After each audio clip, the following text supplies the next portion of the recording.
আসহাবুল উখদুদ ধ্বংস হয়েছে। কে আসহাবুল উখদুদ? সামনে যাই, মজার একটা ঘটনা আসবে। বহুদিন আগের কথা, কত বছর আমরা জানি না। একজন প্রতাপশালী বাদশা ছিল, এখনকার বিশ্ব নেতাদের মতোই পরাশক্তি। ওই যে আসহাবুল কাহাফের মতো, বা ওই নমরুদের মতো, বা ওই যে ফেরাউন তার মতো একজন প্রতাপশালী বাদশা ছিল। তার অধীনে একজন বড় জাদুকর ছিল। কি ছিল? আচ্ছা, মজা আছে, ভালো করে বোঝান। একটা বড় জাদুকর ছিল। এখনো কিন্তু বহু কান্ট্রি এই জাদুবিদ্যার চর্চা করে, আপনারা জানেন। ভিতরে ভিতরে জাদুবিদ্যার চর্চা এখনো চলছে। আর এই জাদু সত্য, জাদু সত্য, চোখের বদনজরও সত্য। সায়েন্স বিশ্বাস করুক না করুক, এগুলো সত্য। কারণ কোরআন বলেছে সত্য, ব্যাস সত্য। জিন সত্য নাকি মিথ্যা? ফেরেশতা সত্য না মিথ্যা?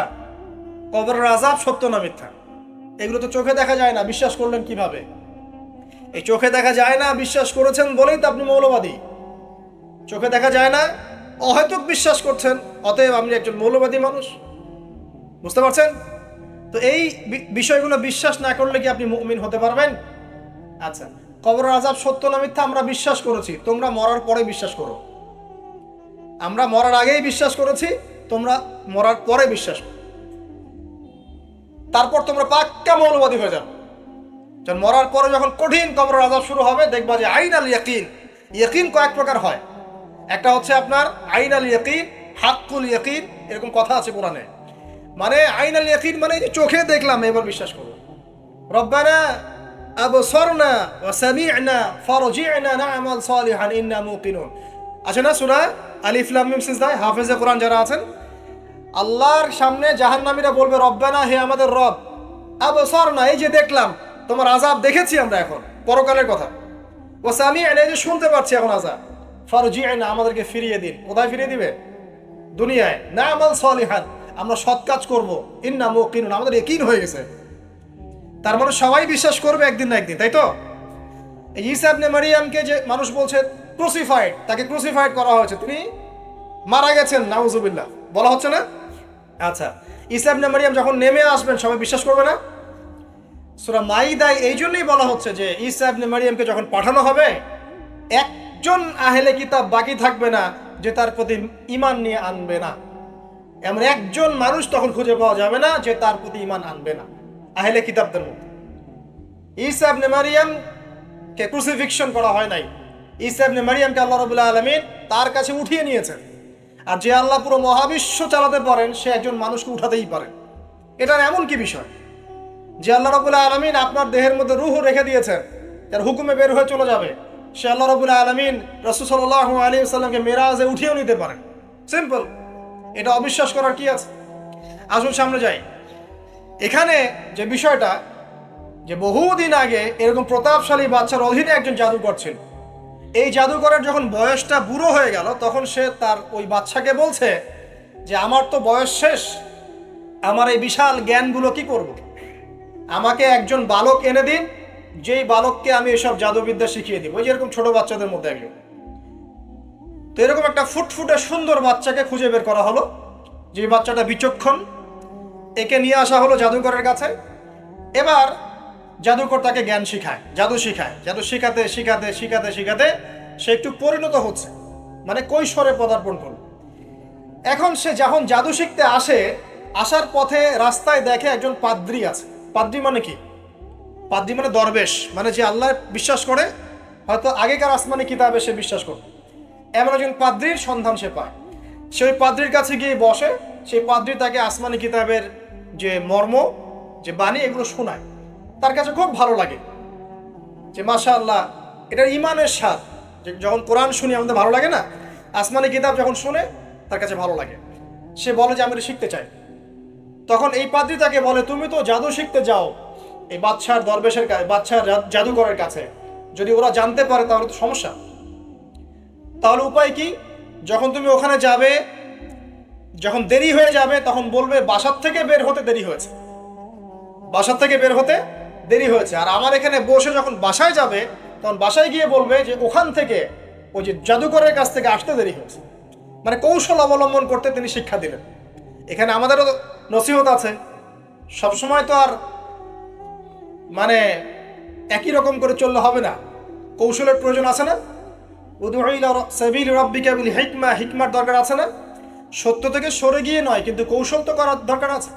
নবী সাল্লাল্লাহু আলাইহি ওয়াসাল্লাম যে হিজরত করেছেন, মক্কা থেকে মদিনা চলে গিয়েছেন, সবাইকে জানান দিয়েছিলেন, এই শোনো আমি হিজরত করছি, জানান দিয়েছেন? রাতের বেলা বের হয়েছেন, কৌশল।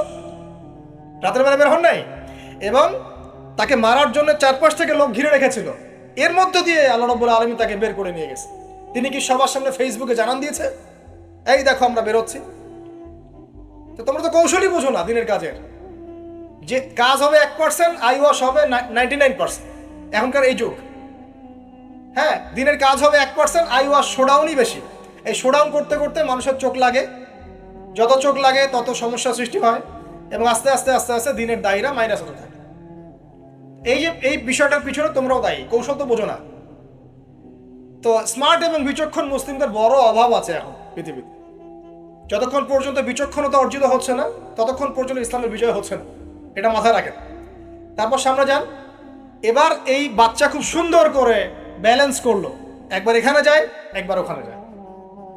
এই করতে করতে ওই যে জাদুকরের ইন্তেকাল হয়ে গেল, মারা গেল জাদুকর। এবার এই বাচ্চার কাছে মাশাআল্লাহ অনেক এলেম কালাম আছে। এদিকে সে পাদ্রীর জ্ঞানে দীক্ষিত হচ্ছে। দীক্ষিত হতে হতে তার মধ্যে আল্লাহ পাকের প্রতি একটা পরিপূর্ণ ঈমান চলে আসে, সে মুসলিম হয়ে গেল, আলহামদুলিল্লাহ। তো মুসলিম হওয়ার পরে একদিন সে যখন বাচ্চার কাছে যাচ্ছে, রাস্তায় একটা বিশাল জন্তু দেখা যাচ্ছে। বিশাল জন্তু, কিরকম জন্তু আমরা জানি না, ঠিক ওই যে দাব্বাতুল আরদ সামনে বের হবে। কিয়ামতের 10টা নিদর্শন আছে বড় বড়, তার মধ্যে একটা হচ্ছে দাব্বাতুল আরদ, জমিন থেকে ফুড়ে একটা প্রাণী বের হবে। আর এখন মানুষ এগুলো বিশ্বাস করবে না, আমি জানি। 2 দিন পর নাসা যখন বলবে তখন বিশ্বাস করবে। কথা কি বুঝতে পারছেন? তবে প্রাণী এই পৃথিবীর নিচে আছে। রাসূল সাল্লাল্লাহু আলাইহি ওয়াসাল্লাম বলছেন 10টা আলামত না আসা পর্যন্ত কিয়ামত হবেই। তার মধ্যে একটা হচ্ছে দাব্বাতুল আরদ, জমিন থেকে একটা প্রাণী বের হবে। এবং এই প্রাণী শুধু বেরই হবে না, মানুষের সাথে কথাবার্তা বলবে। এবার মানুষের সাথে কথা বলবে প্রাণী। বিশ্বাস করছেন? এখন বিশ্বাস করছেন না জানি, কিন্তু প্রাণী মানুষের সাথে কথা বলবে। আল্লাহ পাক বলাতে পারেন না? পারে। আচ্ছা সামনে যান। ওই প্রাণী যখন দাঁড়িয়ে আছে রাস্তায়, এখন এই বালক বলছে আজকে আমি প্রমাণ করে নিব যে আল্লাহর আনুগত্যশীল ওই পাদ্রী সঠিক নাকি ওই জাদুকর সঠিক। এবার সে একটা ইট হাতে নিল, পাথর হাতে নিয়ে সে বলছে, আল্লাহ তোমার কাছে যদি ওই জাদুকরের কাজের চাইতে এই পাদ্রীর কাজ বেশি পছন্দনীয় হয়, এই ইটের আঘাতে এই জন্তুকে তুমি মেরে ফেলো আল্লাহ। এ বলেছে বিসমিল্লাহ বলে পাথর নিক্ষেপ করলো। নিক্ষেপ করার সাথে সাথেই জন্তু ডেড। তখন তার আইন আল ইয়াকিন, হাক্কুল ইয়াকিন হয়ে গেল যে হ্যাঁ, আল্লাহর কাছে এই পাদ্রীর আমলই সবচেয়ে বেশি পছন্দনীয়। তার আর মনে কোনো সংশয় থাকলো না। কিশোর মানুষ না, কতটুকুই বা বোঝেন নাই? এবার তার মধ্যে একটা ইয়াকিন চলে আসলো এবং সে পরিপূর্ণ মুমিন মুসলিম হয়ে গেল। এবার যখন সে রাজ দরবারে যায়, তার কাছে পেশেন্ট আসে। মানে একজন মানুষ এসেছে, সে বলছে যে আমার চোখের সমস্যা। সে চোখে হাত দেয়, হাত দিয়ে বলে যে আপনি আল্লাহর প্রতি ঈমান নিয়ে আসেন, আমি আল্লাহর কাছে দোয়া করব, চোখ ভালো হয়ে যাবে। এভাবে পেশেন্ট আসে, সে বলে আল্লাহর প্রতি ঈমান নিয়ে আসেন, আমি দোয়া করব, ভালো হয়ে যাবে। এভাবে আস্তে আস্তে তার নাম এবং খ্যাতি ছড়িয়ে পড়তে লাগলো। যেই তার কাছে আসে সে বলে আগে মুসলিম হন, ইমানদার হন, আল্লাহর প্রতি বিশ্বাস করেন, আমি দোয়া করব, ভালো হয়ে যাবে। চোখ অন্ধ ভালো হয়ে যাচ্ছে, কুষ্ঠ রোগী ভালো হয়ে যাচ্ছে, হ্যাঁ, প্যারালাইজড রোগী ভালো হয়ে যাচ্ছে, আলহামদুলিল্লাহ। নবী ঈসা আলাইহিস সালাম এমনটা করেছিলেন না? আল্লাহ পাক চাইলে করতে পারেন। একদিন ওই রাজ দরবারের একজন মন্ত্রী আসছে। এবার ওই রাজার একজন এমপি সাহেব, তার চোখে সমস্যা, সে আসছে, এসে বলছে যে আমার এই চোখের সমস্যা, আমার চোখটাকে ভালো করার দরকার, তোমার কাছে কোনো ওষুধ আছে নাকি? সে বলছে যে আপনি আল্লাহর প্রতি ঈমান নিয়ে আসেন, আমি আল্লাহর কাছে দোয়া করব, আপনি ভালো হয়ে যান। এবার সে আলহামদুলিল্লাহ ঈমান নিয়ে আনলো এবং সে ভালো হয়ে গেল। এই ভালো হয়ে যাওয়ার পরের দিন যখন সে আবার ওই পার্লামেন্টে গিয়েছে আর কি, ওদের তৎকালীন রাজদরবারে, এবার রাজা ওকে দেখে বলছে যে তোমার তো চোখ অন্ধ ছিল, কিভাবে শেফা লাভ করলো? তো সে বলে না কিভাবে শেফা লাভ করলো, সে বলতে চাচ্ছে না, কারণ সে আজ করছে যে বললে সমস্যা হবে। এক পর্যায়ে তাকে খুবই পিটুনি দেওয়া হচ্ছে, রিমান্ডে নিয়ে গিয়ে কঠিন মাইর দেওয়া হচ্ছে। এক পর্যায়ে সে মারের যন্ত্রণা সহ্য করতে না পারে বলে ফেললো যে ওই বাচ্চা, তার কাছে গিয়ে আমি আরোগ্য লাভ করেছি এবং সে আমাকে বলেছে যে তার রবের প্রতি ঈমান নিয়ে আসতে, তাহলে আমি শেফা লাভ করব। এই বাচ্চা এখন বলছে ফেরাউনের মতো যে আয়না রব্বুকুমুল আ'লা, আমি তো তোমাদের রব। নমরুদের মতো আমি তো তোমাদের রব, ঠিক আছে, আমি ছাড়া তোমাদের কে রব আছে? মা আলিমতু লাকুম মিন ইলাহিন গায়রি, মা আলিমতু লাকুম মিন ইলাহিন গায়রি, আমি তো জানি না যে আমি ছাড়া তোমাদের কোনো ইলাহ আছে। এবার এই লোকটাকে হত্যা করা হলো, এই এমপি সাহেবকে হত্যা করা হলো, বিকজ সে ঈমান নিয়ে আসে।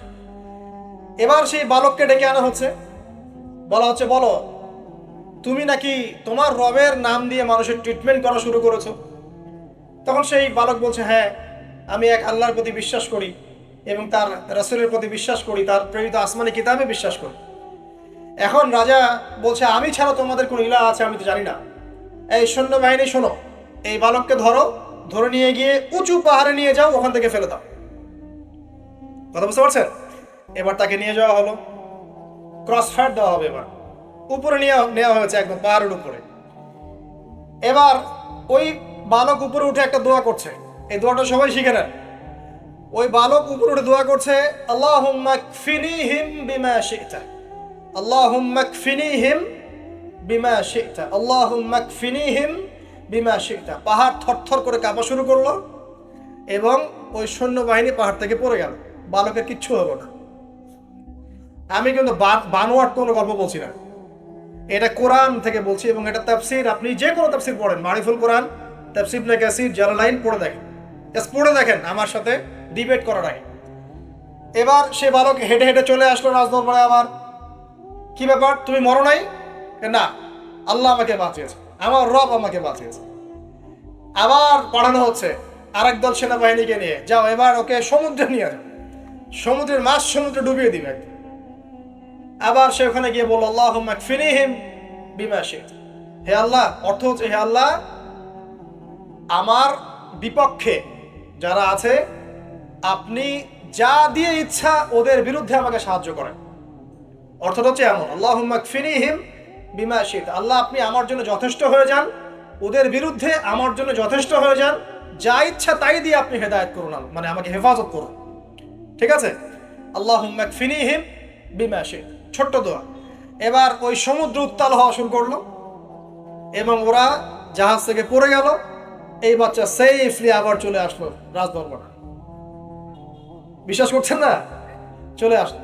এবার আসার পরে বলছে শোনেন, আমাকে এভাবে মারতে পারবেন না, আমাকে এইভাবে মারা যাবে না, আমি আপনাদেরকে বলে দিচ্ছি কিভাবে আপনি আমাকে মারতে পারবেন। তো বাচ্চা বলছে কিভাবে মারতে পারবো বলো। তখন সেই বাচ্চাটা বলছে যে আপনি সমস্ত এলাকার মানুষকে এক জায়গায় জড়ো করবেন, মানে পুরো নেশনের যত মানুষ সবাইকে একটা মাঠে নিয়ে আসবেন, মাঠের মাঝখানে একটা গাছ রোপণ করবেন বা একটা কিছু স্তম্ভ নির্মাণ করবেন, সেখানে আমাকে বেঁধে ফেলবেন। বেঁধে ফেলার পরে আমার এই ধনুক থেকে একটা তীর বের করবেন, তীর বের করে আপনি নিজ হাতে এই তীরটাকে নিশানা দিবেন, দিয়ে বলবেন বিসমিল্লাহ আল্লাহর নামে, বিসমিল্লাহ আল্লাহর নামে, বিসমিল্লাহি রব্বি হাযাল গোলাম বলে ছুড়বেন। অর্থ হচ্ছে আমি এই রবের, আমি এই বাচ্চার রব, আমি এই বাচ্চার রব আল্লাহর নামে তীর ছুড়লাম, এটা বলে তীরটা নিক্ষেপ করবেন, তাহলে আমি মরবো, তার আগে মরবো। কথা কি বুঝতে পারছি? এবার তাই করা হলো, সমস্ত এলাকার মানুষকে এখানে জড়ো করা হলো। কথাটা ভালো করে বোঝেন, সমস্ত এলাকার মানুষ মানে কি ওই এলাকার সব মানুষ, মানে মুমিন কাফের যে আছে সবগুলাকে একত্রিত করার পরে বাচ্চাটাকে এভাবে একটা জায়গায় বেঁধে দেওয়া হয়েছে, খেজুর গাছে, তাফসীরে এসেছে খেজুর গাছ। এবার সে এখান থেকে তীর বের করে বাচ্চা বলছে বিসমিল্লাহি রব্বি হাযাল গোলাম, নিক্ষেপ করলো। তীরটা ঠিক, আল্লাহ পাকের দৃষ্টি দেখেন এত সূক্ষ্ম, ওইটাই বর্ণনা করেছেন। তীরটা ঠিক বাচ্চার এই জায়গায় লেগেছে, এই যে মাথার এইখান থেকে লেগে এদিকে বের হয়ে গেছে। হ্যাঁ, কে বুঝি না? ছেলেটা, বাচ্চা, ওই বাচ্চা ছেলেটার এই যে কপালের এই পার থেকে এই পার পর্যন্ত তীর চলে গেল এবং বাচ্চাটা শহীদ হয়ে গেল। এবং এই বাচ্চাটা যখন মারা গেল বা শহীদ হয়ে গেল, আর সারা এলাকার মানুষ কি দেখলো যে বাচ্চা তাকে দুইবার চেষ্টা করে মারতে পারে নাই, কিন্তু তার রবের নাম যখন নেওয়া হয়েছে, আল্লাহর নাম নেওয়া হয়েছে, মারতে পেরেছে। দেন পুরো এলাকার সমস্ত মানুষ মুসলিম হয়ে গেল। একজন বাচ্চার জীবনের বিনিময়ে সমস্ত এলাকার মানুষ ইসলামের হেদায়েত পেয়ে গেল, আলহামদুলিল্লাহ। এবার বাচ্চার মাথা তো আরো খারাপ, একটাকেই সামলাতে পারছিলাম না, এবার তো সমস্ত এলাকার মানুষ মুসলিম হয়ে গেছে। এখন কি করবেন? এখন সেনাবাহিনীকে আদেশ করা হয়েছে সমস্ত মানুষগুলোকে জড়ো করে একটা গর্ত খোঁড়ো, একটা গর্ত খুঁড়ে সেখানে আগুন জ্বালাও, আগুন জ্বালিয়ে সমস্ত মানুষকে ফেলে দাও। দৃশ্যটাকে কল্পনা করতে পারছেন? একটা পুরো এলাকার মানুষকে একটা মাঠের মধ্যে একত্রিত করে সেখানে আগুন জ্বালিয়ে সবাইকে সেখানে ফেলে দেওয়া হলো, এবং তারা চতুর্দিক থেকে এটাকে অবলোকন করতে লাগলো, মজা উপভোগ করতে লাগলো। এটাই আল্লাহ পাক বলছেন, কুতিলা আসহাবুল উখদুদ ইয হুম আলাইহা কুউদ ওয়া হুম আলা মা ইয়াফআলুনা বিল মুমিনিনা শুহুদ। শেষ পর্যায়ে তাফসীরে এসেছে, শেষ পর্যায়ে একজন মায়ের কোলে একটা ছোট্ট বাচ্চা ছিল। তো সেই মা নিজে লাভ দিবে এটাতে তার কোনো সমস্যা নেই, কিন্তু বাচ্চাটাকে নিয়ে লাভ দেওয়ার জন্য সে ইতস্তত বোধ করছে। কারণ আল্লাহ রাব্বুল আলামিন সেই ছোট্ট বাচ্চাটার কোলে, সেই ছোট্ট বাচ্চাটার জবানের মধ্যে আল্লাহর কুদরত নিদর্শন নাজিল করলেন। ওই বাচ্চাটা কথা বলা শুরু করলো। সেই বাচ্চাটা বলল, লা তাখাফি ইয়া উম্মা। এটা শব্দটা এমন এসেছে, ইয়া উম্মা, হে আমার মা, লা তাখাফি, তুমি ভয় করো, ফাইন্নাকি আলাল হক, কারণ আপনি সত্যের উপর আছেন, লাভ দিন। যারাই সে অগ্নিকুণ্ডে সেদিন লাভ দিয়েছে তারাই জান্নাতের স্বাদ পেয়েছে, আলহামদুলিল্লাহ। এই হলো আসহাবুল উখদুদের ঘটনা, যেটা আল্লাহ রাব্বুল আলামিন সূরা বুরুজের মধ্যে বলেছেন। এখানে একটাই শিক্ষণীয় বিষয়, ঈমান এর শক্তি। একজন ছোট্ট বালকের মধ্য দিয়ে কিভাবে আল্লাহ রাব্বুল আলামিন পুরো নেশনকে হেদায়েত করতে পারেন, এবং আল্লাহ রাব্বুল আলামিন সমস্ত পরিকল্পনার উপরে মহা পরিকল্পনাকারী, এবং আল্লাহ সুবহানাহু ওয়া তাআলা তাদেরকে চিরস্মরণীয় করে রেখেছেন কোরআনের পাতায়। কিয়ামত পর্যন্ত মানুষ এই ঘটনা পড়বে, তাদের থেকে শিক্ষা গ্রহণ করবে না? আল্লাহ রাব্বুল আলামিন সবচেয়ে বেশি স্মার্ট না আমরা সবচেয়ে বেশি স্মার্ট? এরপরে আল্লাহ রাব্বুল আলামিন বলছেন যে তারা ঈমান আনা ছাড়া অন্য কোনো অপরাধ করে নাই। এই মুমিন যারা ছিল, আগুনে লাফ দিয়েছে, এদের কি কোনো অপরাধ ছিল? এদের কোনো অপরাধ ছিল? কি অপরাধ ছিল? তারা শুধুমাত্র কি ছিল? মুমিন ছিল। ঈমান আনার ফলে তাদের এই পরিণতি হয়েছে, তাদেরকে অগ্নিকুণ্ডে লাফ দিতে তারা বাধ্য হয়েছে। যারা দিয়েছে তারা কি জান্নাতি না জাহান্নাম? জান্নাতি। ওই যে বালক যে একা দৃষ্টান্ত স্থাপন করে গেল এবং পুরো নেশনকে হেদায়েত দিয়ে গেল, এই বালক সফল না ব্যর্থ? আল্লাহ রাব্বুল আলামিন যদি চান তাহলে এরকম একজন দুইজন মানুষকে দিয়েও পুরো নেশনকে হেদায়েত করাতে পারেন, এবং যেটা হয়ে গেছে আগে সেটা এই যুগেও সম্ভব না? শুধু সম্ভবই না, বরং আপনাদের চোখের সামনে এটা হয়েছেও, কিন্তু আপনারা সেটা বুঝতে পারেন নাই। আপনাদের চোখের সামনে যুগের পর যুগ এমন ঘটনা ঘটেছেও, কিন্তু আপনারা হয়তো বুঝতে পারেন নাই, ধরতে পারেন নাই। আল্লাহ রাব্বুল আলামিন এমন মানুষদেরকে দিয়ে পুরো নেশনকে হেদায়েত করেন। কিছু মানুষকে আল্লাহ পাক পরীক্ষায় ফেলেন, তাদের মধ্য দিয়ে আল্লাহ পুরো নেশনকে হেদায়েত করতে পারেন, আলহামদুলিল্লাহ। আসহাবুল উখদুদের এই বাচ্চার মধ্যে আমাদের সবার জন্য নিদর্শন আছে। আল্লাহ পাক আমাদের সবাইকে প্রকৃত ঈমানদার হওয়ার তৌফিক দান করুন, বেশি বেশি আমাদের সালেহ করার তৌফিক দান করুন, ঈমানের উপর দৃঢ় থাকার তৌফিক এনায়েত করুন, এবং দৃষ্টান্ত স্থাপন করার তৌফিক দান করুন, এবং যে কোনো রকম দৃশ্য অদৃশ্যের বিপদ আপদ বালা মুসিবতের বিপক্ষে আল্লাহ পাকই যেন যথেষ্ট হয়ে যান, আমিন। শেষ করি, সূরাটার সামনে যাই। আল্লাহ রাব্বুল আলামিন এরপর যেটা বলেছেন যে ইন্নাল্লাযীনা, ওদের পরিণতি কি হবে যারা এই কাজটা করলো। ইন্নাল্লাযীনা ফাতানুল মুমিনিনা ওয়াল মুমিনাত সুম্মা লাম ইয়াতুবু ফালাহুম আযাবু জাহান্নাম। যারা মুমিনদের সাথে এমন নির্যাতন করলো, কি করলো? আগুনে পুড়িয়ে জীবন্ত মেরে ফেললো। যারা মুমিনদের সাথে এমন দৃষ্টান্ত স্থাপন করলো, নির্যাতন করলো, ফিতনায় ফেললো, এবং তওবা করে ফিরেও আসলো না, আল্লাহ পাক বলছেন নিশ্চয়ই তাদের জন্য যন্ত্রণাদায়ক শাস্তি আছে জাহান্নামে, ওয়ালাহুম আযাবুল হারিক, এবং তাদের জন্য মর্মান্তিক শাস্তি অপেক্ষা করছে। কাদের জন্য? যারা মুমিনদেরকে ফিতনায় ফেলেছে, কষ্ট দিয়েছে, নির্যাতন করেছে, নিপীড়ন করেছে। তারা সেখানে বসে দেখছিল যে মুমিনদের সাথে কি করা হচ্ছে। মুমিনদের সাথে যা করা হচ্ছিল আসহাবুল উখদুদ সেখানে বসে বসে ওইটাই দেখছিল। তার মানে যাদেরকে পুড়িয়ে মারা হচ্ছিল তারা মুমিন ছিল, যাদেরকে পুড়িয়ে মারা হচ্ছিল তারা ঈমানদার মুমিন ছিল। তো মুমিনদের সাথে যা করা হচ্ছিল তারা সেটা বসে বসে অবলোকন করছিল, দেখছিল। তাহলে ইমানের কারণে কিছু মানুষকে আগুনে পুড়িয়ে মারা হয়েছে, আল্লাহ পাক এমনটা বলছে। এবং কিছু মানুষ মেরেছে, কিছু মানুষ বসে বসে দৃশ্যটা অবজার্ভ করেছে। যারা মেরেছে তারাও জালেম, অবজার্ভ যারা করেছে তারাও জালেম, এবং তারা ছিল সেই জালেম রাষ্ট্র এবং সেই রাষ্ট্রযন্ত্রের অংশ। যাদেরকে মারা হয়েছে কি কারণে মারা হচ্ছে? শুধুমাত্র ইমানের কারণে। তার ইমানদার ছিল এই কারণে। আল্লাহ পাক পরের আয়াতে বলে দিয়েছেন এটা, ওয়ামা নাকামু মিনহুম ইল্লা আন ইউমিনু বিল্লাহিল আজিজিল হামিদ। ওয়ামা নাকামু মিনহুম, নাকামু কথার অর্থ হচ্ছে মানে প্রতিশোধ নেয়ার টাইপের আর কি। মানে ইমান এনেছে যে মানুষগুলো, তাদের এগেনস্টে প্রতিশোধ হিসেবে, হয় না, একটা কি বলি, প্রতিহিংসা বশত, ক্রোধ বশত, ইমান আনার কারণে তাদের এগেনস্টে ক্রোধ বশত, প্রতিহিংসা বশত, প্রতিশোধ গ্রহণের স্পৃহায় তারা এই মানুষগুলোকে হত্যা করেছে। কারা? আসহাবুল উখদুদ। আল্লাহ পাক বলছেন, ওয়ামা নাকামু মিনহুম ইল্লা আন ইউমিনু বিল্লাহিল আজিজিল হামিদ। তাদেরকে শুধু এই কারণেই মেরে ফেলা হচ্ছিল, তাদেরকে শুধুমাত্র এই কারণেই পুড়িয়ে মারা হচ্ছিল বা তাদের থেকে প্রতিশোধ নেওয়া হচ্ছিল যে তারা মহাপরাক্রমশালী এবং মহাপ্রশংসিত আল্লাহর প্রতি ঈমান এনেছে। অনুবাদ করা খুব কঠিন বাংলায়, আরবি থেকে। আমি চেষ্টা করছি আর কি, আমি জানি হয়তো 100% হচ্ছে না, বাংলা 100% অনুবাদ করা সম্ভবই না। আমি বিশ্বাস করি না যে বাংলা ভাষায় আল কোরআনকে 100% অনুবাদ করা সম্ভব, বা পৃথিবীর কোনো ভাষাতেও সম্ভব। এটা আমি বিশ্বাস করি না যে আল কোরআনকে পৃথিবীর কোনো ভাষায় শতভাগ অনুবাদ করা সম্ভব, এমনটা আমার বিশ্বাস নাই। আল কোরআনকে শুধু আল কোরআনের ভাষাতেই অনুবাদ করা সম্ভব। এই কারণে এই ভাষাটা শেখা আমাদের উপরে ফরজ করে নেওয়া উচিত ছিল। সিস্টেম আমাদেরকে সেটা শিখতে দেয়নি। এক সময় ছিল পুরো মুসলিম বিশ্বের সব জায়গায় আরবি ভাষার চর্চা ছিল।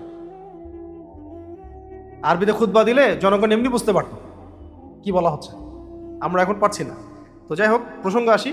ওয়ামা নাকামু মিনহুম ইল্লা আন ইউমিনু বিল্লাহিল আজিজিল হামিদ অর্থ হচ্ছে যে তাদের থেকে শুধু এই কারণেই প্রতিশোধ নেওয়া হচ্ছিল যে তারা মহাপরাক্রমশালী, মহাপ্রশংসিত আল্লাহর প্রতি ঈমান এনেছে। বুঝতে পারলাম যে ঈমান আনার কারণে, শুধুমাত্র ঈমান আনার কারণে একটা বড় অংশের মানুষকে, তাদের সংখ্যাটা আমরা পরে জানবো, একটা বড় জনগোষ্ঠীকে জীবন্ত অগ্নিকুণ্ডে জোরপূর্বক পুড়িয়ে মারা হয়েছে। এবং মারার সময় রাষ্ট্রযন্ত্র, রাষ্ট্রের এই প্রশাসনিক বাহিনী, রাজা এবং ওদের যারা লেসপেন্সার আমরা বলি, বা অনুসারী বা ফলোয়ার্স বা সহযোগী, তারা পুরো দৃশ্যটাকে চতুর্দিক থেকে অবলোকন করেছে বসে বসে। একজন ব্যক্তি হত্যার ঘটনা এটা কি একজন ব্যক্তি হত্যার ঘটনা? পুরা কওমকে হত্যা করা হচ্ছে, একটা পুরো নেশনকে জীবন্ত আগুনে পুড়িয়ে মারা হচ্ছে। ব্যাপারটা কি খুব এক্সট্রাঅর্ডিনারি ঘটনা না? এই ঘটনাগুলোকে আমরা জানতে পারতাম আল্লাহ পাক না জানালে। এবং ইতিহাসবিদরা এটা হয়তো কখনো সামনেও আনতো না, এটা কাফেরদের হাতে হয়েছে এই ঘটনা। যাই হোক, এরপরে আসেন যে আল্লাহ পাক বলছেন, আল্লাযী লাহু মুলকুস সামাওয়াতি ওয়াল আরদি ওয়াল্লাহু আলা কুল্লি শাইইন শাহীদ। কোন আল্লাহর প্রতি ঈমান আনার কারণে তাদেরকে পুড়িয়ে মারা হচ্ছে? যে আল্লাহ রাব্বুল আলামিন আসমান সমূহের মালিক, যে আল্লাহ রাব্বুল আলামিন আসমান সমূহের মালিক এবং এই জমিনের মালিক, এবং আল্লাহ রাব্বুল আলামিন প্রত্যেকটা বিষয় সম্পর্কে সূক্ষ্মদর্শী। শাহিদ মানে এখানে শুধু সাক্ষী না, আল্লাহ পাক সাক্ষী প্রত্যেকটা ঘটনার, এমন না। এবং আল্লাহ রাব্বুল আলামিন প্রত্যেকটা ঘটনা সম্পর্কে বেশাক্ত সাক্ষী আছেন এবং সূক্ষ্মদর্শী। শাহিদ মানে এখানে কি? সূক্ষ্মদর্শী। কোন আল্লাহর প্রতি ঈমান আনার কারণে তাদেরকে পুড়িয়ে মারা হচ্ছে? যে আল্লাহ রাব্বুল আলামিন আসমান সমূহের মালিক এবং এই জমিনের মালিক, এবং যিনি প্রত্যেকটা ঘটনা সম্পর্কে সূক্ষ্মদর্শী। আচ্ছা, এরপরে আল্লাহ পাক বলছেন, ইন্নাল্লাযীনা ফাতানুল মুমিনিনা ওয়াল মুমিনাত, নিশ্চয়ই যারা মুমিন পুরুষ আর মুমিন নারীদেরকে ফিতনায় ফেলেছিল। ফিতনায় ফেলেছিল মানে হচ্ছে ওই ঘটনার দিকে নিসবত করা হচ্ছে, আগুনে পুড়িয়ে মেরেছিল, কষ্ট দিয়েছিল। সুম্মা লাম ইয়াতুবু, এরপরে আবার তওবাও করে ফিরে আসে নাই। এরপরে আবার তওবা করে ফিরেও আসে নাই, ফালাহুম আযাবু জাহান্নাম, এদের জন্য জাহান্নামের আযাব, এদের জন্য জাহান্নামের আযাব। মানে যারা জালেম ছিল, যারা কাতেল ছিল, তাদের কথা বলা হচ্ছে। ওয়ালাহুম আযাবুল হারিক, এবং তাদের জন্য আছে সেখানে দহন যন্ত্রণা, মানে চামড়া পুড়ে যাবে, নতুন চামড়া দেয়া হবে।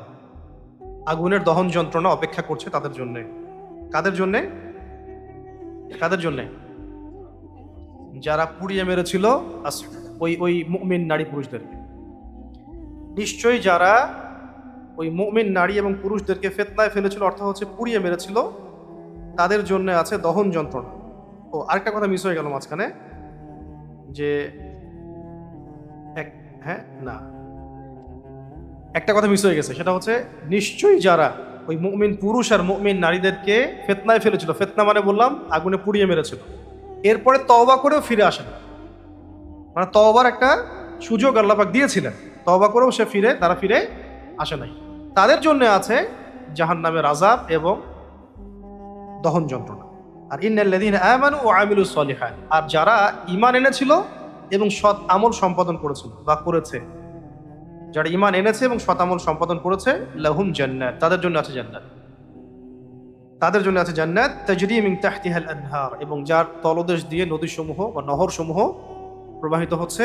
যালিকাল ফাওজুল কাবীর, এটাই হচ্ছে সবচেয়ে বড় সাফল্য, এটাই হলো সবচেয়ে বড় সাফল্য। এইটুকু হচ্ছে সূরা বুরুজের একটা অংশ। পরের অংশটা আমরা আজকে আলোচনা করছি, এই অংশটুকু নিয়ে কথা বলছি। এই অংশটুকুর মধ্যেই আল্লাহ রাব্বুল আলামিন একদল মুমিন এবং মুমিন পুরুষ এবং নারীর কথা বলেছেন, যাদেরকে শুধুমাত্র আল্লাহর প্রতি ঈমান আনার কারণে জীবন্ত আগুনে জোরপূর্বক পুড়িয়ে মারা হয়েছে, রাষ্ট্রীয়ভাবে পুড়িয়ে মারা হয়েছে, পেশি শক্তি কাজে লাগিয়ে, প্রশাসনিক বাহিনী দিয়ে, জীবন্ত। ভাবেন বিষয়টা, শুধুমাত্র এই অপরাধে যে তারা আল্লাহ পাকের প্রতি ঈমান আনছে। কোন আল্লাহ? যে আল্লাহর রাজত্ব হচ্ছে আসমান সমূহে, জমিনে, যে আল্লাহ প্রত্যেকটা বিষয় সম্পর্কে সূক্ষ্মদর্শী, তাদের অপরাধ এতটুকুই, ঈমান আনা, শতামল করা।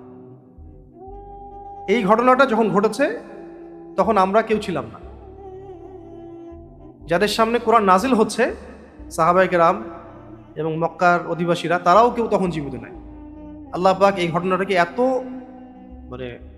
যত্নের সাথে সংরক্ষণ করেছেন যে তার সবচেয়ে শ্রেষ্ঠ কিতাবের মধ্যে সেটা নাজিল করে দিয়েছেন, এবং কিয়ামত পর্যন্ত মানুষকে জানিয়ে দিয়েছেন যে এমন একটা ঘটনা ঘটেছিল। তাহলে ওই মানুষগুলো আল্লাহর কাছে কত প্রিয়, যাদেরকে সেদিন পুড়িয়ে মারা হয়েছে। সময় চলে গেছে, শতাব্দীর পর শতাব্দী চলে গেছে, কিন্তু আল্লাহ রাব্বুল আলামিন ভুলে যান নাই, মানুষ ভুলে গেছে, আল্লাহ পাক তাদের আত্মত্যাগ ভুলে যান নাই, আত্মহুতি ভুলে যান নাই, বরং কিয়ামত পর্যন্ত এই ঘটনাকে আল্লাহ পাক অমর করে রেখেছে। যারাই পড়বে কোরআন এই ঘটনা পেয়ে যাবে। কিন্তু এটা হয়তো কোনো ইতিহাসের বইয়ে নাই, কোনো ইতিহাসের বইও কিন্তু নাই হয়তো এই ঘটনা। আমরা কি জানতাম এটা? আজকে জানলাম। অনেকেই হয়তো এটা যখন মানুষ জানবে, অনেকেই, বেশিরভাগই হয়তো ঘটনা জানে না। আসহাবুল উখদুদ কাকে বলে, কেন ওদেরকে ধ্বংসপ্রাপ্ত বলা হবে, তাই না? এখন এই ঘটনার সাথে আমি যে একটা প্রসঙ্গ বললাম, যে আমাদের সমাজে, আমাদের রাষ্ট্রে, আমাদের সময়ে এমন অনেক ভাই এভাবে আত্মহুতি দিয়েছেন এবং দিচ্ছেন, আগামীতেও দিবেন, যাদের সাথে এই ঘটনার মিল আছে। এটা জানানোর জন্যই আজকে আমরা এই টপিকটা নির্ধারণ করেছি আপনাদেরকে। ধৈর্যের সাথে বসতে হবে একটু। আমি আরেকটা ঘটনা বলতে চাই, এই ঘটনার সাথে প্রাসঙ্গিক। এই ঘটনাটা এখন অনেক প্রশ্ন জন্ম দিচ্ছে আপনার মনের মধ্যে। কেন এই মানুষদেরকে মেরে ফেলা হলো, কি হয়েছিল আসলে, কি অপরাধ ছিল তাদের, হঠাৎ করে কেন এত চড়াও হলো তারা, এই তো। তাহলে শুনেন, ওই এলাকার নাম ছিল নাজরান। অল্প সময় নিচ্ছি। ওই এলাকার নাম ছিল নাজরান।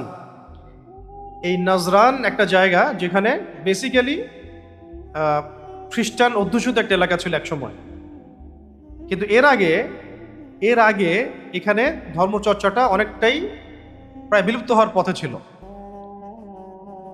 এই নাজরানের একজন রাজা ছিল। সেই রাজা অত্যন্ত জালেম ছিল, কাফের ছিল, ফাসেক ছিল। মানে ফেরাউন টাইপের আর কি, নমরুদ টাইপের। এবং সেই রাজার মন্ত্রণালয় তো আছেই, মন্ত্রণালয়ের মধ্যে একজন বিশেষ ব্যক্তি ছিল, সে একজন জাদুকর। সে রাজার মন্ত্রণালয়ে একজন বিশেষ ব্যক্তি ছিল, যে ছিল একজন জাদুকর, জাদুবিদ্যার চর্চা করত। এবং সেই ব্যক্তি রাজার ওই রাইট হ্যান্ড বলে না, এরকম আর কি, খুব কাছের মানুষ। একদিন সেই জাদুকর বলছিলেন যে আমার বয়স হয়ে যাচ্ছে, আমি বৃদ্ধ হয়ে যাচ্ছি, তা আমার এই এলেম কালাম আমি রেখে যেতে চাই, কাউকে শিখিয়ে যেতে চাই, আপনি এমন কাউকে নিযুক্ত করুন যাকে আমি জাদুবিদ্যা শিখিয়ে দিই। লেগেসি ধরে রাখতাম। এটা একটা ঘটনা বলছি, কিন্তু আপনারা এই ঘটনাটাকে সামনে রেখে প্রেক্ষাপট মেলাবেন। এখনো কি ওয়ার্ল্ডে জালেম শাসকরা নাই? তাদের মন্ত্রণালয়ে আরো বড় বড় জালেমরা নাই? ডানে বামে অনেক রাইট হ্যান্ড লেফট হ্যান্ড আছে না? এবং জাদুবিদ্যার চর্চাও আছে। জাদুবিদ্যার চর্চার জায়গায় এখন অন্য অনেক চর্চা আসছে, এখানে তো একটা বিষয় বলা হচ্ছে জাদুবিদ্যার চর্চা করা। এখন সে লেগেসি ধরে রাখতে চায়, দিয়ে যেতে চায়। রাজা একজন বালককে ফিক্স করলেন যে এই ছেলেটা হচ্ছে আমার মনোনীত, একে আপনি শিখান, চেতনা রেখে যান, চেতনার বয়ানটা এখানে রেখে যান, নতুন করে মানে প্রজন্ম থেকে প্রজন্ম রেখে যান কুফর, শিরক, নেফাক। উদ্দেশ্য তো এটাই শয়তানের, নাকি? প্রজন্ম থেকে প্রজন্ম রেখে যাওয়া খারাপ খারাপ বিষয়গুলো। মুমিনদের উদ্দেশ্য হয় প্রজন্ম থেকে প্রজন্ম ঈমান রেখে যাওয়া। ওরা রেখে যায় কুফর, শিরক এবং নেফাক, জুলম। এক জালেম যে আরেক জালেম আসে, তাই না?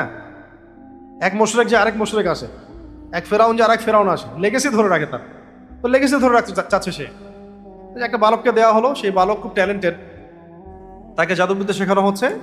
তো সেই বালকের বাসা থেকে জাদুকরের কাছে আসতে রাস্তায় একটা আল্লাহর ওলির দরবার আছে। মাশা, এমন হয় না যে সমাজ থেকে একটু আলাদা আধ্যাত্মিকতার চর্চা হয়, আল্লাহ পাকের জিকির আজকারে তারা ডুবে থাকেন, আল্লাহর ওলি মানুষ। এমন একটা দরবারের পাশ দিয়ে সে যাওয়া আসা করে। তো একদিন সে ওখানে বসে পড়ছে, বসে পড়ে সে আল্লাহর ওলির কথা শুনছে। তাসির হয় না কখনো কখনো যে একজন ব্যক্তিকে দেখলেন যে খারাপ কাজ করে, কিন্তু হঠাৎ একদিন কোনো একটা জলসায় বসেছে, বা একটা মাহফিলে বসেছে, বা একটা দার্সে বসেছে, বা কোনো একদিন জুমার খুতবা শুনে সে মাশাআল্লাহ পরিবর্তন হয়ে গেছে। এমন কিন্তু হয় অনেক সময়, এক বয়ানে তার জীবন পরিবর্তন হয়ে গেছে। তার কাছে সেই ইমানদার আল্লাহর ওলি বুজুর্গের কথা খুব ভালো লেগেছিল, এবং জাদুঘরের কাছে যেতে দেরি হয়ে যায়। আবার যখন বাসায় ফিরে তখনও সে ওই আল্লাহর ওলির দরবারে বসার চেষ্টা করে, বাসায় যেতে আবার দেরি হয়ে যায়। কথা তার খুব ভালো লাগে শুনতে, ভিতরে তার ইমানের একটা মানে আভা কাজ করছে, তেজ কাজ করছে, একটা আকর্ষণ কাজ করছে। এমনটা হয় না? ভালো কথা শুনলে একটা আকর্ষণ কাজ করে।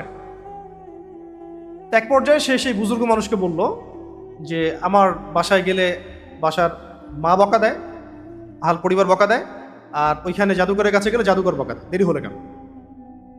তখন তিনি বুঝিয়ে বললেন, শিখিয়ে দিলেন যে যখন বাসায় যাবা তখন বলবা যে জাদুকরের কাছ থেকে আসতে দেরি হয়ে গেছে, আর যখন জাদুকরের কাছে যাবা তখন বলবা যে বাসার থেকে বের হতে দেরি হয়ে গেছে। কৌশল করা হলো। কিছু কিছু কৌশল তো করা অবশ্যই যায় দিনের জন্য, আল্লাহর জন্য।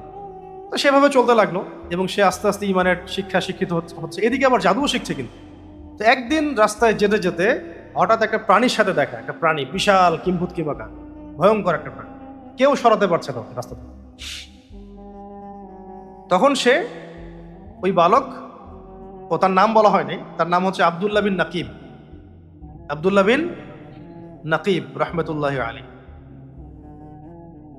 তো তিনি তীর বের করলেন একটা, কোনো বর্ণনা আসছে যে একটা পাথর হাতে নিলেন এবং নিয়ে বললেন আজকে আমি পরীক্ষা করে দেখব জাদুকরের জ্ঞান সহি নাকি আল্লাহর ওলির জ্ঞান সহি। জাদুকর আল্লাহর কাছে বেশি প্রিয় না আল্লাহর ওলি আল্লাহর কাছে বেশি প্রিয়? জাদুকরের ধর্ম সঠিক নাকি আল্লাহর ওলির ধর্ম সঠিক? জাদুকরের আদর্শ দর্শন সঠিক, মতবাদ সঠিক, নাকি আল্লাহর এই ওলির আদর্শ মতবাদ সঠিক? সে আল্লাহর নাম নিয়ে ছুটলো, তীরটা ছুটলো, এক তীরেই এক পাথরেই সেই জানোয়ার মারা গেল। এবং তার মধ্যে ইয়াকিন পয়দা হলো যে সে যেটা উত্তর খুঁজছিল, হেদায়েত যেটা খুঁজছিল, পথ খুঁজে পাচ্ছিল না, আল্লাহ পাক তাকে জানিয়ে দিলেন এভাবে। আলহামদুলিল্লাহ। এই ঘটনা সে গিয়ে আবার আল্লাহর ওলিকে গিয়ে বলল, এবং সে তাকে বলল যে তুমি আমার চেয়ে অনেক বড় মাকাম মর্যাদা হাসিল করেছো আল্লাহর কাছে। আমার মনে হচ্ছে তুমি আমার চেয়েও বড় মাকাম মর্যাদা আল্লাহর কাছে হাসিল করে ফেলেছো, এবং এখন তোমাকে কিন্তু পরীক্ষা করা হবে। দুটো কথা বলে দিলেন, আমার মনে হচ্ছে যে তুমি আমার চাইতেও বড় মাকাম আল্লাহর কাছে হাসিল করেছো, এবং এখন তোমাকে পরীক্ষা দিতে হবে। যাকে আল্লাহ পাক কবুল করবেন তাকে পরীক্ষা দিতে হবেই। যার যে দিনের পথে চলবে কিন্তু পরীক্ষা নাই, তার দিনের পথে চলার মধ্যে গলত আছে। ইমান আনলে, প্রকৃত ইমান আনলে পরীক্ষা দিতে হবেই। পারিবারিক হোক, সামাজিক হোক, রাষ্ট্রীয় হোক, হ্যাঁ, জুলুম নির্যাতন আসবেই, গীবত, তহমত, অপবাদ আসবেই, জীবনও দিতে হতে পারে। এটা একটা চিরায়ত সুন্নাত, টেস্ট করার যে আসলেই আমরা ইমানের উপর আছি নাকি মুনাফিকের উপর আছি। আমরা তখন মনে করি যে খুব কমফোর্ট জোনে থাকবো, আমার গায়ে কোনো কাদাও লাগবে না, টোকাও লাগবে না, এইভাবে আমি দিনের কায়েম করে ফেলবো একেবারে।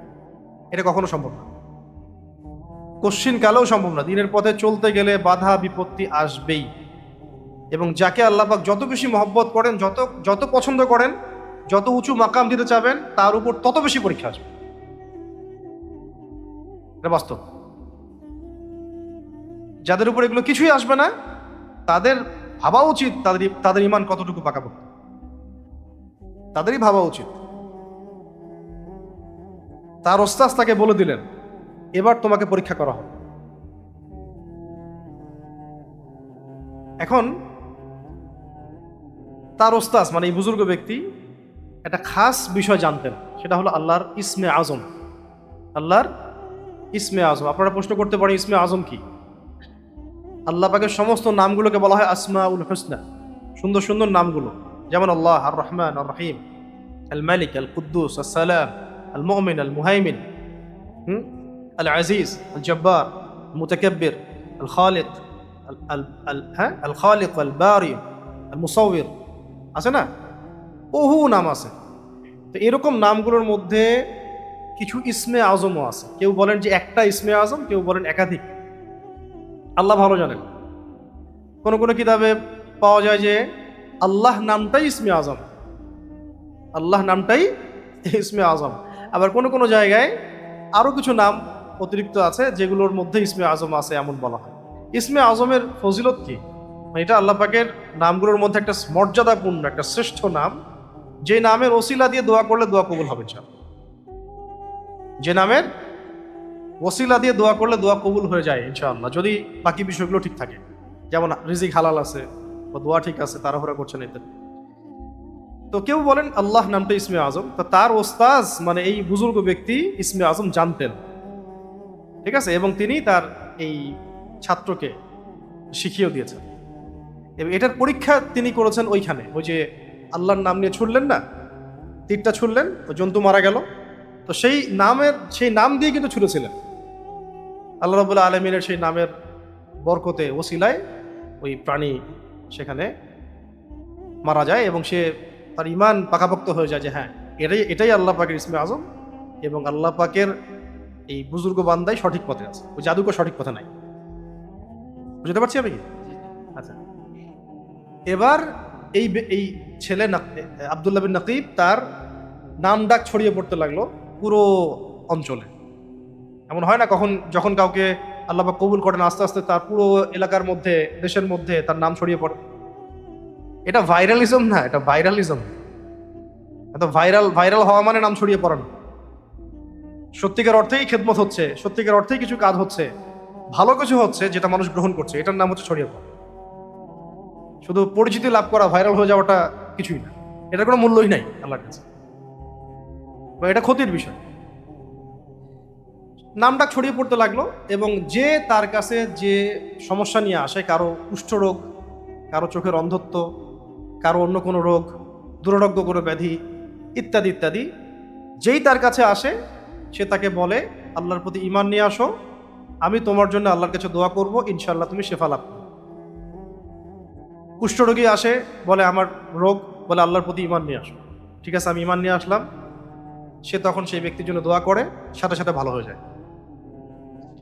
অন্ধ ব্যক্তি চোখে হাত বুলিয়ে সে বলে যে আল্লাহর প্রতি ঈমান নিয়ে আসো, ঈমান নিয়ে আসে, সে আল্লাহর কাছে দোয়া করে তার জন্যে, চোখের দৃষ্টিশক্তি সে ফিরে পায়। এমনভাবে তার কারামাত ছড়িয়ে পড়তে লাগলো পুরো এলাকায়। ব্যাপারটা চিন্তা করে, একজন ব্যক্তি, একটা ছেলে, বালক, আস্তে আস্তে কিশোর হচ্ছে আর কি।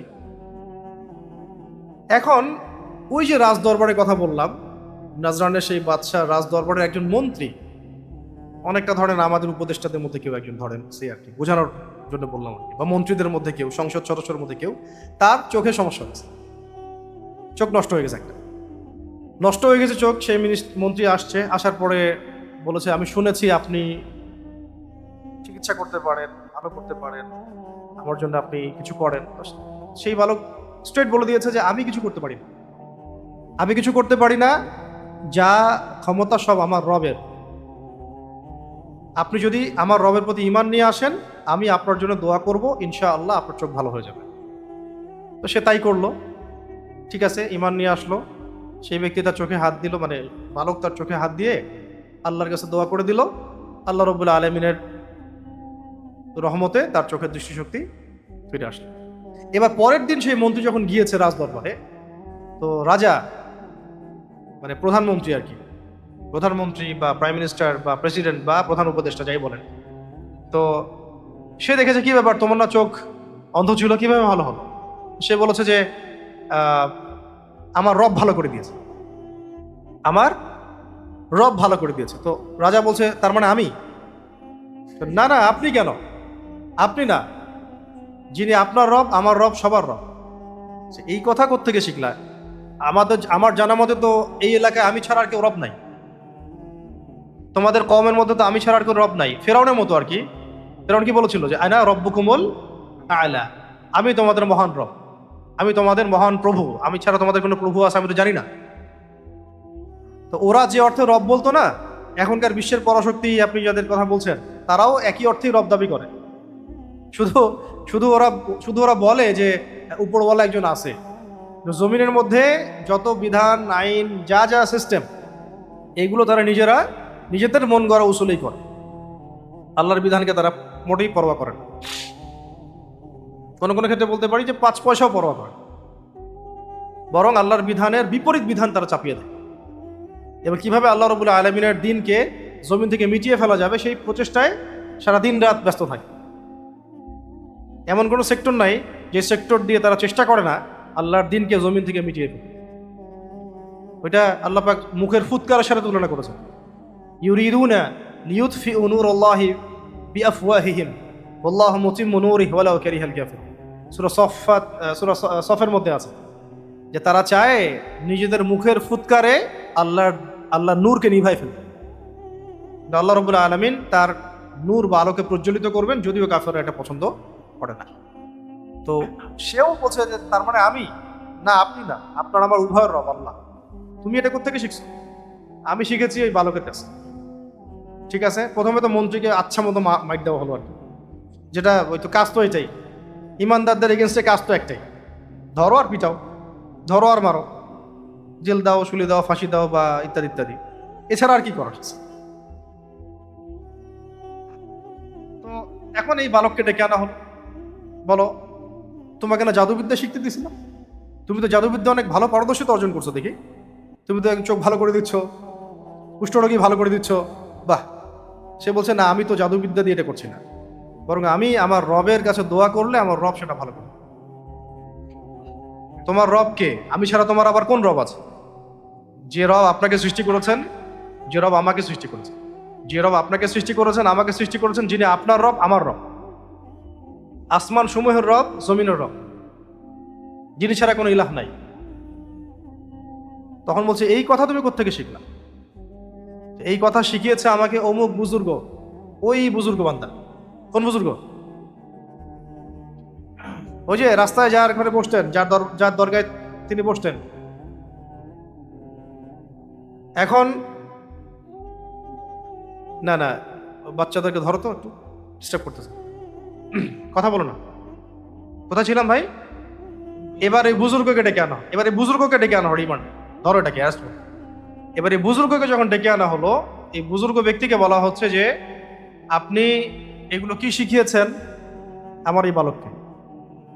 সে বলছে যে আমি তাকে তাওহীদ শিখিয়েছি, দ্বীন ইসলাম শিখিয়েছি, ঈমান শিখিয়েছি। তো সেই বুজুর্গকে ফোর্সফুলি বলা হচ্ছে যে বলেন আপনার ধর্ম মিথ্যা, আমারটা সত্য, আমাকে রব হিসেবে মানেন এবং আপনার ধর্ম থেকে ফিরে আসেন। সে বলছে আমি জীবন গেলেও এই কাজ করবো না, আমি জান দিয়ে দিব তবু এই কাজ করব না। তখন এই তাফসীরের কিতাবে আসছে যে সেই বুজুর্গ বান্দাকে মানে শুইয়ে, এই স্মৃতি আছে না মাথার স্মৃতি, এই স্মৃতি বরাবর করাত দিয়ে পুরা বডিটাকে ফেরে ফেলা হয়েছে, দুই ভাগ করে ফেলা হয়েছে। দেখুন এই বুজুর্গ বান্দাকে, আল্লাহর ওলি মানুষ, তাকে এই করাত দিয়ে স্মৃতির মধ্যে করাত ধরে একদম পুরো দেহটাকে এইভাবে দ্বিখণ্ডিত করে ফেলা হয়েছে। তিনি শহীদ হয়ে গেলেন, ঈমান বিক্রি করলেন না, সত্য থেকে ফিরে আসলেন না, তাওহীদ থেকে ফিরে আসলেন না।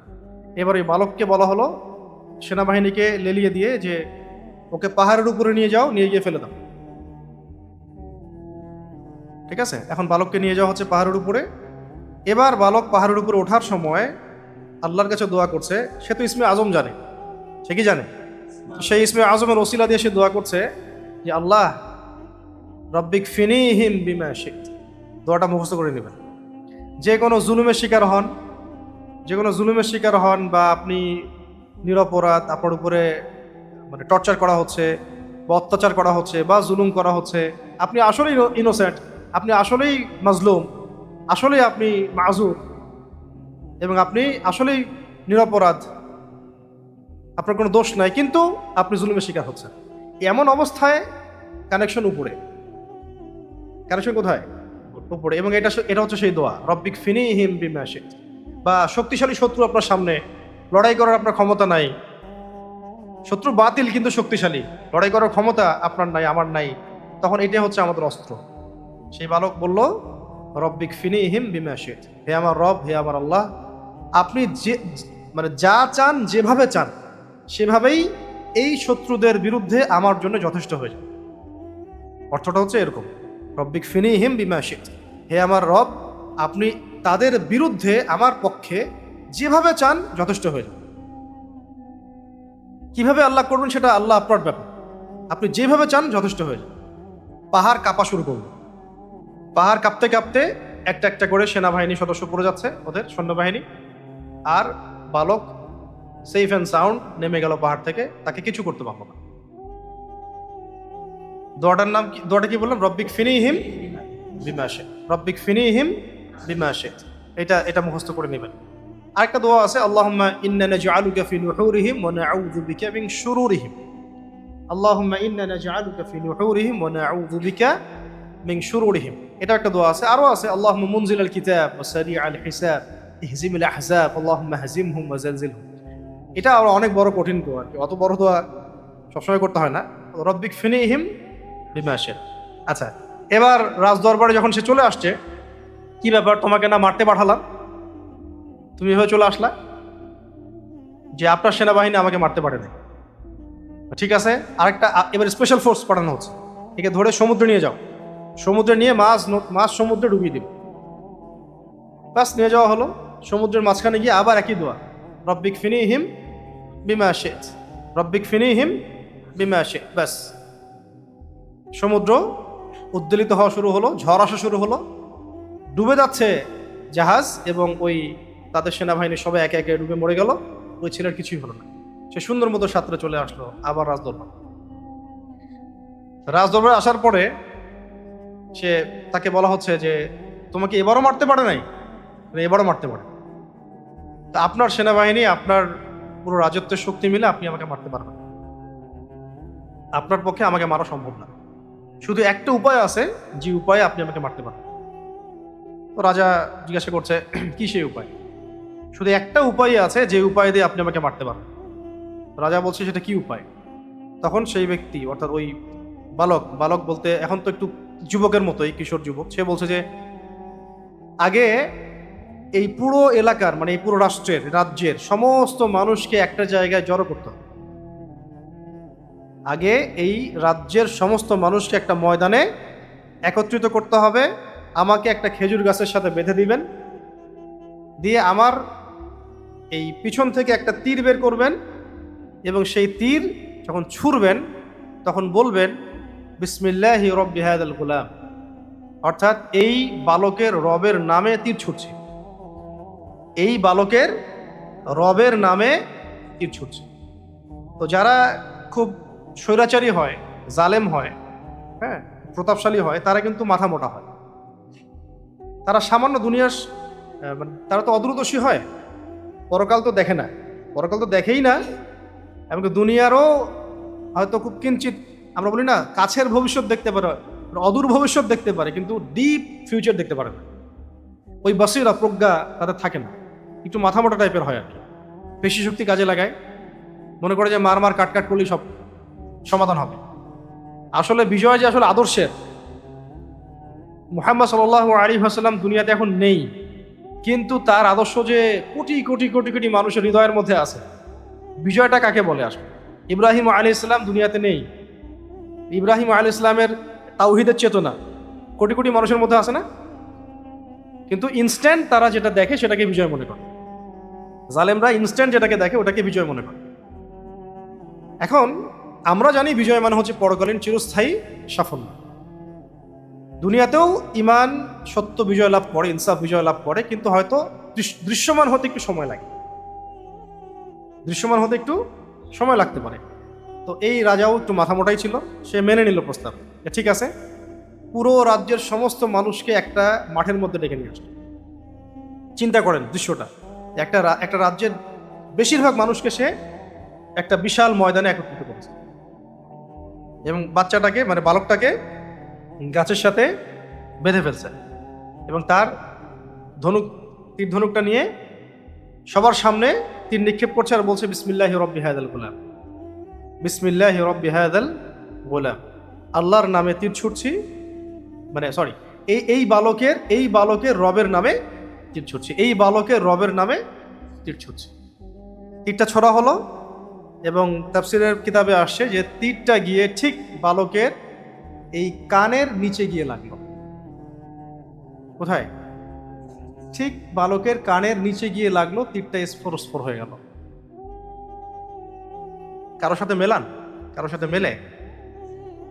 ঠিক ওই বালকের কানের নিচে গিয়ে ওই তীরটা লাগলো এবং তীরটা স্ফার হয়ে গেল এবং সেই বালক ওখানে শাহাদাত বরণ করল। উমর রাদিয়াল্লাহু আনহুর সময়ে যখন ইসলাম বিজয় লাভ করেছে পুরো অর্ধবিশ্বে, তখন আব্দুল্লাহ বিন নাকিব রহমতুল্লাহ আলী এই যে বালকের কথা বলছি, বিস্ময় বালক, আত্মহুতির মানে জাজল্যমান নিদর্শন যিনি দেখিয়ে গেছেন, তার মাকবারা বা কবর খুঁজে পাওয়া যায়, তার কবর খুঁজে পাওয়া গিয়েছিল এবং তার লাশটাও পাওয়া গিয়েছিল।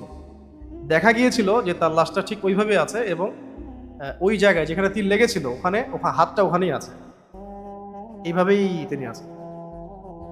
পরে ওইভাবে তাকে আবার দাফন করে দেওয়া হয়। শহীদদের লাশ অক্ষত থাকে, আল্লাহর ওলিদের লাশ জমিনে অক্ষত থাকে, নবীদের লাশ অক্ষত থাকে।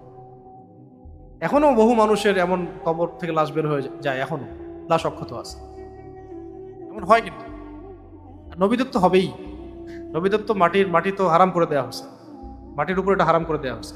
নবীদের দেহ তারা কখনো করতে পারবে না, মানে স্বাভাবিক যেটা হয় ওটা হবে না।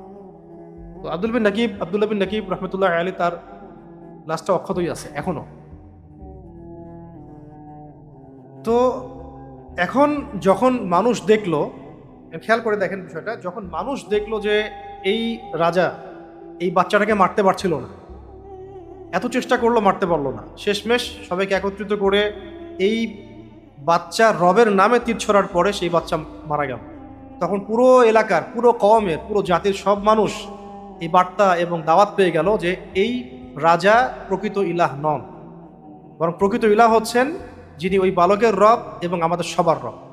এবং ইনস্ট্যান্ট দেন এই সবগুলো মানুষ মুসলিম হয়ে গেল। মানে একজন ব্যক্তির জীবনের আত্মহুতির বিনিময়ে পুরো এলাকার, পুরো জাতির, পুরো রাষ্ট্রের সমস্ত মানুষ দ্বীন ইসলাম কবুল করল। চিন্তা করছেন? এবার রাজার তো মাথা খারাপ, একজনকে মারতে গিয়ে এই অবস্থা, যার জন্য এই ব্যক্তিকে হত্যা করলাম সে আদর্শ তো সিনা থেকে সিনায় ছড়িয়ে পড়ল। যে ব্যক্তিকে হত্যা করলাম, যে কারণে হত্যা করলাম, ওই ইমানই তো এখন সবার বুকে বুকে চলে গেল, এখন কি করার? ঠিক তখনই বিশাল একটা ময়দান জুড়ে গর্ত খোঁড়া হলো, আগুন প্রজ্বলিত করা হলো, অগ্নিকুণ্ড স্থাপন করা হলো, তার সেনাবাহিনীকে নিয়ে আসা হলো এবং সবাই চারদিকে ঘিরে গোল হয়ে বসলো। এই ব্যক্তিদেরকে একজন একজন করে ধরে ধরে ধরে ধরে জীবন্ত জ্বলন্ত আগুনে ফেলে দেওয়া।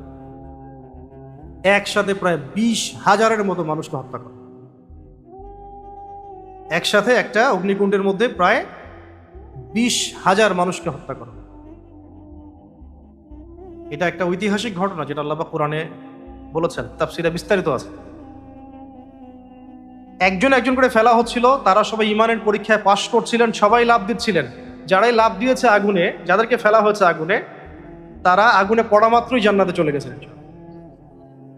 শুধু শুধু একজন মা, যার কোলে একটা বাচ্চা ছিল, সেই মা আগুনে যখন তাকে ফেলানোর জন্য ফোর্স করা হচ্ছে, তিনি পড়তে ইতস্তত বোধ করছেন যে আমার ছেলের কি হবে, দুধের বাচ্চা। ঠিক ওই মুহূর্তে আল্লাহ রাব্বুল আলামিন ওই বাচ্চার জবান খুলে দিলেন এবং ওই বাচ্চা কথা বলা শুরু করলো। কোলের বাচ্চা, দুধের বাচ্চা, সে বাচ্চা বলল যে ইসবির ইয়া উম্মা, হে আমার মা, তুমি সবর করো, ফাইন্নাকি আলাল হক, নিশ্চয়ই আপনি সত্যের উপরে আছেন। তারপরে তারা লাফ দিলেন বাচ্চা সহ। এই ঘটনাটা সত্য ঘটনা। আসহাবুল উখদুদ বলা হয় তাদেরকে, যারা এই মানুষগুলোকে পুড়িয়ে মেরেছে, ইমানদারদেরকে পুড়িয়ে মেরেছে, এবং তারা চারপাশে বসে বসে এই দৃশ্য অবলোকন করেছে। ওই মানুষগুলো ইমানদার ছিল, কোনো অপরাধ ছিল না, শুধু একটাই অপরাধ, তাদের দৃষ্টিতে তারা আল্লাহর প্রতি ইমান এনেছে। আর এই যে ইমান তারা পেল, এই ইমানটা কোত্থেকে পেল? ওই পরবর্তী পদক্ষেপ বিপ্লবের দিকে যেতে পারি না। আজকে আমি আর অন্য প্রসঙ্গে যাব না, শুধু এই প্রসঙ্গে আর দুই একটা কথা বলে আমি শেষ করছি। যাদের বোধশক্তি আছে, যাদের মধ্যে বোধশক্তি আছে, যাদেরকে আল্লাহ পাক বসিরা দিয়েছেন, অন্তর্দৃষ্টি দিয়েছেন, তারা বুঝতে পারবেন যে এই ঘটনার সাথে আমাদের সাম্প্রতিক সময়ের অনেক প্রসঙ্গ মিলে যাবে। আজকে সবই আছে, এমনকি আল্লাহ পাক মাঝে মাঝে আমাদের সামনে এইরকম বিস্ময়কর মানুষদেরকে নিয়েও আসেন, যারা জীবন দিয়ে দেয়, শহীদ হয়ে যান, আত্মোৎসর্গ করেন, আত্মহুতি দেন, কিন্তু এর পরবর্তীতে জাতি সেই পথে হাঁটতে পারে না। কিছু আবেগ দেখায় মাত্র, কিছু আবেগ দেখায়, কয়েকদিন মনে রাখে, কিছুদিন পরে আবার ভুলে যায়। এটাই হচ্ছে আমাদের সামনে সবচেয়ে বড় শিক্ষা হওয়া দরকার। এখন অনেকভাবে হাদি ভাইয়ের ঘটনাকে ব্যাখ্যা করেন, আমি ব্যাখ্যাটাকে এইভাবে করলাম আজকে। আমার কাছে মনে হয় যে তিনি একজন মানুষ ছিলেন, যিনি তার জীবন দিয়ে এই জাতিকে একটা বার্তা দিয়ে গেছেন, কোনটা সত্য কোনটা মিথ্যা, কোনটা হক কোনটা বাতিল, কোন দিকে আমাদের থাকা উচিত, কোনটা ইনসাফ কোনটা জুলুম, এবং সবার সামনে স্পষ্ট হয়ে গেছে। এটা সবার হৃদয় থেকে হৃদয়ের মধ্যে কিন্তু তার প্রতি মহব্বত পয়দা হয়ে গেছে, এটা আল্লাহ পাক পয়দা করে দিয়েছে। এর পরবর্তীতে যারা আছেন বা যারা এই লেগেসি বহন করেন, তারা কতটুকু সেই পথে হাঁটবেন, বা তার তার রক্তের বদলা বলবো না, মানে তার রক্তের যে ওজন, ঋণ, এই ঋণটাকে শোধ করতে পারবেন, এটি দেখার বিষয়। নাকি আমরাও আগের মানুষদেরকে যেভাবে ভুলে গিয়েছি, এভাবেই কি ভুলে যাব?